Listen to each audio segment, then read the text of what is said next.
Hi, I'm John, And I'm Paul. and this is the Minute Podcast. If you give a mouse a cookie, I'm pretty sure he'd write a book. But give us 60 seconds of footage and we'll tell you where to look. With a concept this simplistic, it's hard to say if it'll last. But give us just a minute and we'll give you a podcast. The Minute Podcast. Great, thanks for joining us for another episode. As you might know by now, the Minute Podcast is a weekly conversation where John and I review and discuss a listener-submitted minute of content from either movie or TV or something they found somewhere on the internet. John, what are we looking at today? So today we're watching the Founder, a clip from The Founder, the movie that we watched on Netflix, and this is the 21st minute and 46 seconds mark for the Founder, and this is submitted by Max the Man. Excellent, and we're very excited to announce that we're now part of the Minimum Fun Network. It's a depressing selection of low-quality podcasts that do meet the minimum legal definition of fun. It's home to such other podcasts as Ralph Macchio's Karate Kidding Around and Hayden Christensen's These Are Some Other Movies I Wasn't Terrible In. You can visit the minimumfunnetwork.com/minutepod for more information today. I kind of want those other podcasts. I kind of do too, actually. I'm gonna go download them now because they totally exist. All right, so what I think we should break down for this is maybe a chronological review of what happened in the in the clip that we watched. Sure. So I would like to say it is a framed like flashback sort of sequence. Like it's two men discussing what it like a certain event that happened to another man while having dinner. And so we're constantly, as viewers, taken back in time to this event and then also back to the dinner. And this is basically a description of, I assume, them planning out a assembly line for constructing sandwiches? It seems to be what it is. I like to think of this minute as some men in a restaurant talking about what they did with some young guys in a park a few hours ago. Yes. Just, leaving it at that. But John, what is your current level of understanding of the clip and the movie here more broadly? So, I feel like everybody kind of has a general understanding of the founding of McDonald's and like the origins of McDonald's. Like anybody who watches, I don't know, the Discovery Channel or the History Channel at some point, I'm sure has like watched a documentary on it. And so like I generally know the history-ishness of McDonald's, but when it comes down to like anything about this movie, other than it's supposed to be good, I don't know anything about it. How about you, Paul? Well, mostly I just know that it is a movie that has something to do with the founding of McDonald's, and this scene in particular supports that theory or understanding of what the movie's about. John, should we do a quick reading of the script for this one, do you think? Sure. Okay, would you rather be Dick or Mac? As I learned their names are because I turned on the closed captioning to do the script. All right. I'll be Mac. Okay, then I will be Dick. I think you'll be good at this, Paul. I don't know how to respond to that, so I'll just start. We've got it all drawn. This is better. Is that all right? I think so. I guess let's explore our battle stations. Okay. Finally, after about 6 hours of this, we get it just right. It's a symphony of efficiency, not a wasted motion. Good form, Jasper. You feel good about those pickles. Ketchup. Use your Lazy Susan. Put your back into it, Seth. And pickles and mustard. So we take the layout to a builder and custom build the kitchen to our exact specs. Ta-da! The Speedy system is born. The world's first ever system to deliver food fast. It's totally revolutionary. And a complete disaster. Opening day, cars pull up into the lot, and they start honking immediately. And see. Excellent. I thought that was a pretty accurate reading, actually. Yeah, and so okay. I'd like your skepticism to be removed now, Paul. Yeah, I'm sorry. Let's take that line again. Excellent, John. Great reading as always. No, that, and also, like, you know, I called it before. I said you were going to be good at this, and you were. You were very good at this. This exact thing. It's a little too complimentary, John, and now I'm uncomfortable. But we should say these are the only two characters who. Well, they're not the only named characters. I guess we also have Seth and Jasper and Susan, who's apparently lazy. No, but they are the only speaking characters. Okay. I just want to, you know, Lazy Susan's like a device. It wasn't like his ex-wife? No, maybe. I mean, I don't want to, like, assume anything, but it's also like a small spinning platter. I don't think that's a thing. But okay. But the characters here, we should say, Dick is played by Nick Offerman. Yes. And Mac is played by a guy I recognize from some things, but I don't know what his name is. Do you know who that is? No. I believe. Okay, it wasn't the guy. Was it the guy from The Office?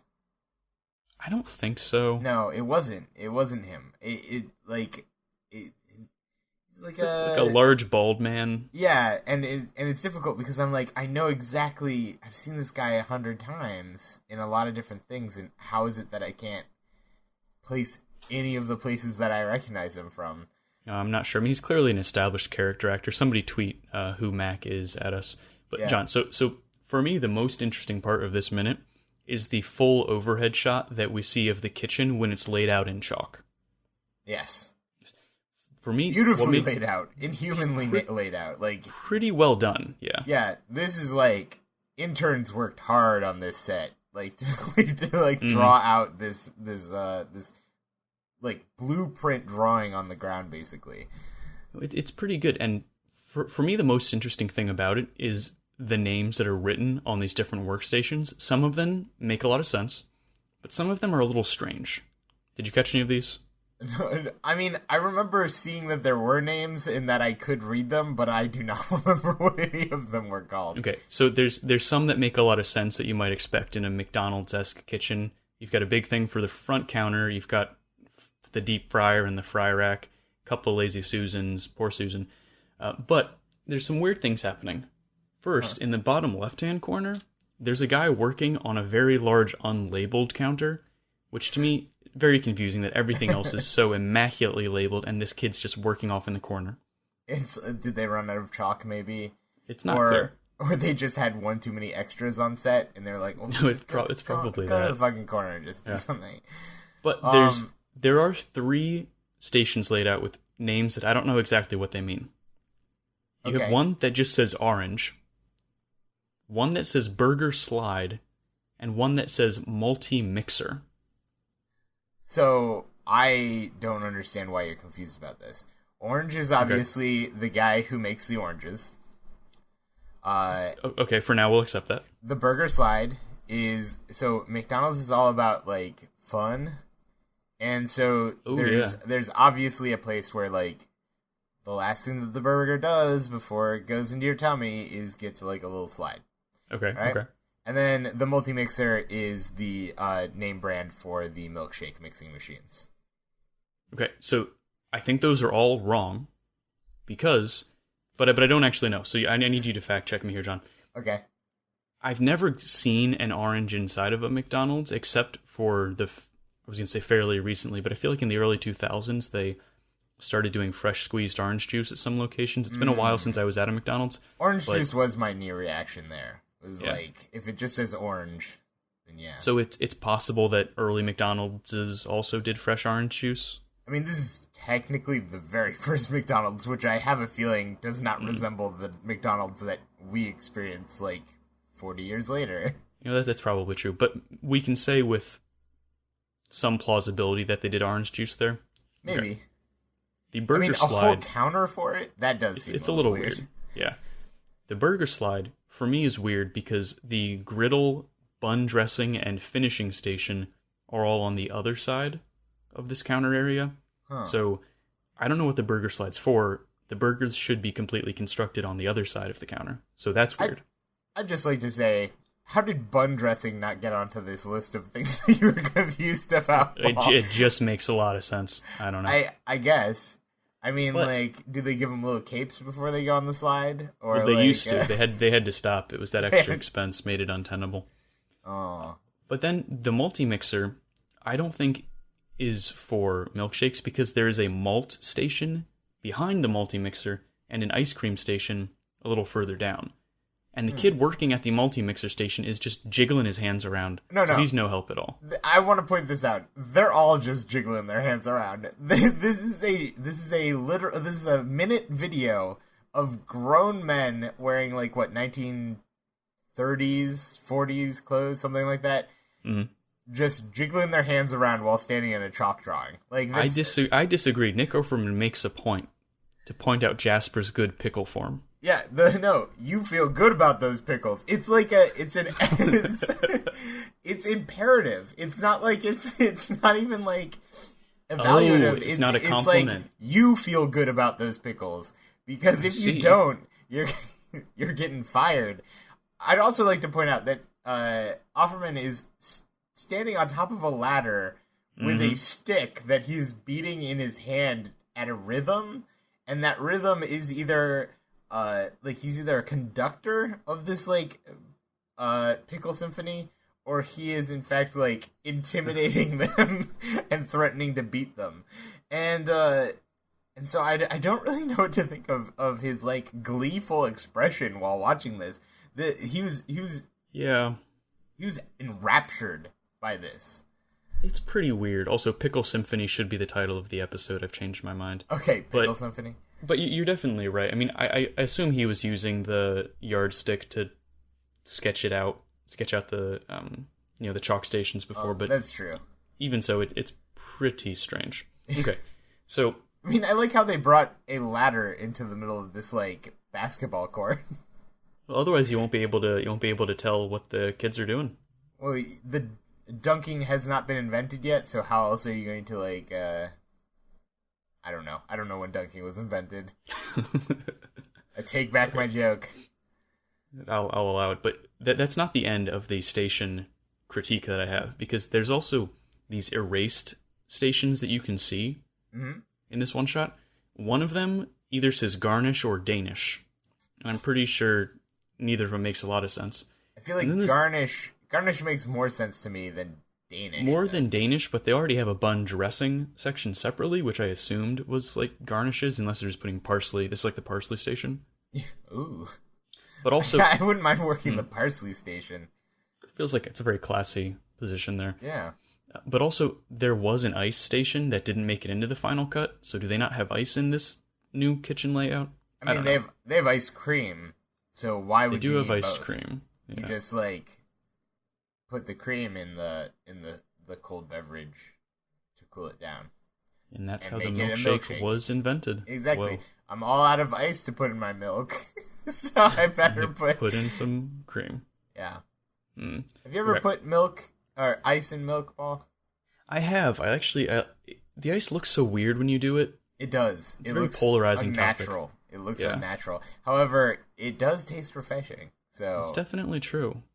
Yeah. Okay. Well, John, let's briefly talk about what these boys are wearing. Okay. Did you get a look at this at all? So they have very high pants. Very high pants, true. They're all wearing pleated pants. They're all wearing hats except for recognizable actors, and that's so that you know who they are. It's true. I counted 2 fedoras, 1 sort of scrunched paperboy hat. Yeah. And then just some cowboy-looking hats. I think in Hollywood, hats now are basically like, I am hiding from the police, or don't notice me, I'm an insignificant character. Like, those are the 2 modes that hats have, in this. Is like, I'm a person moving around in the background. Don't pay attention to me. Guys without hats, right. They're the ones with the power. Yeah. I did notice one guy who was not wearing a hat, who had on the strangest jacket with like the widest collar I have ever seen. Did you see this guy? At first I thought it was a leather jacket, but it turns out it's some sort of felt thing with diamonds on it and just the widest collar. Very strange looking. Huh. Like, are we talking, like, past the shoulders? Not quite, but, like, pretty close. I think he's probably a named character somewhere else in the movie with a jacket like that and no hat. Yeah, he's like Jackie Big Collar. Jackie Big Collar. Oh, we should have had someone come in to read his part. Yeah. Damn. Yeah. We did have somebody come in to read his part. It was I don't know. I suddenly can't think of a single actor or famous Television's person. Ralph Macchio. Yeah, Television's Ralph Macchio came in and read that part for us. And it wasn't a speaking role, so he was a little disappointed. Yeah. I wanted to see how long that silence would go for. He left in a huff. Yeah, well, I'm okay with it. So, can we talk a little bit about what all these boys are doing here? Yeah. Like, we could talk about that. Are they employees? Are they prospective employees? What's your thought there? I think that they were just picked up in the parking lot. And, like, hey, you want to make $15? Or I guess that would be, like, a fortune in, like, the 1940s or something. So maybe, like, you want to make 50 cents for, 6 hours of work? Well, that's how my well real are you question drawing is, chalk lines? Yeah, that's my question is, we know they were doing this for at least 6 hours, which, what a hellish thing. It's like pantomime burger making for 6 hours. Yeah. Well, not only that, but, like, there is a certain point where you're like, how effective is this? Like I understand, like, why you'd want to draw it out on the ground, but how effective is, like, having people mime what it is they're doing? Maybe they already own a restaurant, and so these are their workers on that restaurant, but then I'm thinking, like, wow, what a horrible day at work. It's like you go there and you just gotta, like, stand out in the heat, your hat's sticking to your head, and, sweating right through your clothes, and you just gotta shake your arms while pretending to make burgers instead of making real burgers. Not only that, but also Nick Offerman's yelling at you the whole time, telling you to put your back into your imaginary work and yelling about pickles. Yeah. Now that's a weird day. The pickle yelling is pretty great. And I love the and pickles and mustard. like it's just, like, completes the sandwich. Well, that's true. John, I don't know. Did you notice anything else during the actual segment? So, one of the other things I noticed is that we don't get to see who Mac and Dick are talking to. True. But I assume it's the titular, the founder. Okay. Is it Ray Kroc? I think it's Ray Kroc, something like that. The guy who actually founded McDonald's? Well, I think Mac and Ron, and Dick, Mac and Dick, are the McDonald's brothers or something like that. So I think we're like seeing Mac Donald and Dick Donald. Yeah, is that our theory? Okay, Mac Donald and Dick Donald. Oh God, Dick Donald would be the worst name ever. Although he could just go by Robert, but instead of going by Robert, he decided Dick Donald was the life he wanted to lead. Yeah, it's not great. Yeah, so McDonald's, I think, like, maybe this is, like, the moment where they're, like, sort of pitching him on this idea, and then we see at the end it's like a complete disaster. People would pull up in their cars, but how do we like, meet this need? People want to eat in their cars, apparently. They can't that's what's weird to me, John, is that they can't be doing a pitch meeting because they've already piloted the project at a restaurant and found out that it doesn't work for some reason. I don't mean a pitch meeting. I mean, like, this is when Ray Kroc sort of pitches them, like, what if I bought your restaurant? Like, what if I see. What if I did this? I see. Well, that's plausible. Well, let's jump to that then, John. How do you think we got to this point, and what do you think happens next? I want to think, because I kind of got this from their personalities, that we've got the Kroc here. He's sitting, eating dinner by himself, and these two bozos just walk up and start talking to him. And the reason I say that is because they seem like the kind of people that are a little, like, I don't know, socially awkward. The whole, like, conducting a symphony of pickles and mustard Yeah. and ketchup just makes me feel like they don't really know how to socialize. Like they might have some money from their burger businesses and whatnot, but like, yeah, I'm not really sure that they're all that sharp in the interpersonal relationship side of things. Sure. So like maybe he's just sitting there. They walk up and just start talking to him about their business, and he's like, "Guys, I'm just trying to eat this. I don't know. It's what I didn't see what they had on their plates. I assume steak." It seems I also assumed it was a steakhouse. Yeah. It just feels kind of 1940s y or 50s y, you know. Anyway, so they're talking to him, and this is when he's like, I was just looking for this sort of business to get into, or something like that. And then he runs off and buys their business on the spot for like $2, and then runs off and you know the rest of that story. He goes to McDonaland, or whatever that place is called, and then the scary like fry people come in, and then the bird, and that weird purple guy, Mayor McCheese, the Hamburglar. There was a Mayor McCheese? Yeah, Mayor McCheese, and that's upsetting. And the sheriff something, who is also a hamburger, a cheeseburger. So like, obviously nepotism inside Definitely. of the world of McDonaland, or whatever it is. And then he's like, ball pits, and that was a thing. And then he basically became like a demigod, able to summon, you know, food places and creepy puppet people. What I like about your theory, John, is it not only explains the clip, that it's but also nonsensical. No, but it also explains the prominence of McDonald's as worldwide. Yes, because he sort of an expanded universe theory. Exactly, he just sort of walks upon the earth and summons them, and it summons them. It seeds them. So, how about you, Paul? What do you think happened before and after this? Well, my theory is very heavily based on the fact that something we didn't mention. There's a lot of open space in the back of the kitchen. Okay. Which to me is very suspicious, because every other little thing is labeled out down to the orange station, right? Well, that's where the illegal gambling goes on. Well, that's not what I think goes on there. Okay. So, my theory is that clearly this is a movie about revolutionizing the fast food industry, about the founding of McDonald's. There's no real mystery there. My question is around, who are these boys and why are they really here? Because I don't think these boys would spend 6 hours pantomiming pickles in the heat if they didn't have a deeper motivation. That's true. So I think that these boys have really been suckered in by Dick and Mac, by the promise of a summer job. No, there's no way they're going to spend 6 hours in the sun because they think they're getting a summer job for minimum wage out of this. I think they're holding something else over their heads, and I think there's two options for what it could be. Okay. Number one, reefer madness. Okay. Everything in the 50s was reefer madness, as far as I can tell. So they're just like reefering? Reefer mad. Like, they're just reefer mad. They're just reefer mad. They're just in there high and shaking their arms.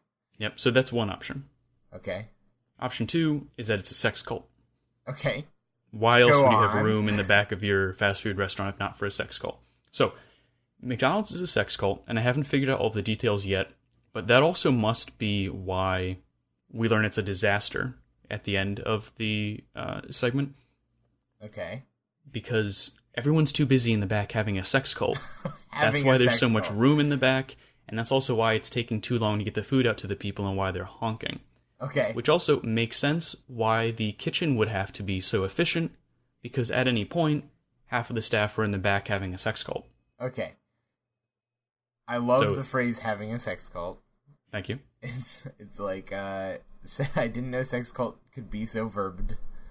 Mm-hmm. And I think another brilliant part of this is like, maybe that's his revolutionary idea, is like Ray Kroc is like, well, what if you didn't have a sex cult in the back of the restaurant? That's how he fixes it. Yeah, exactly.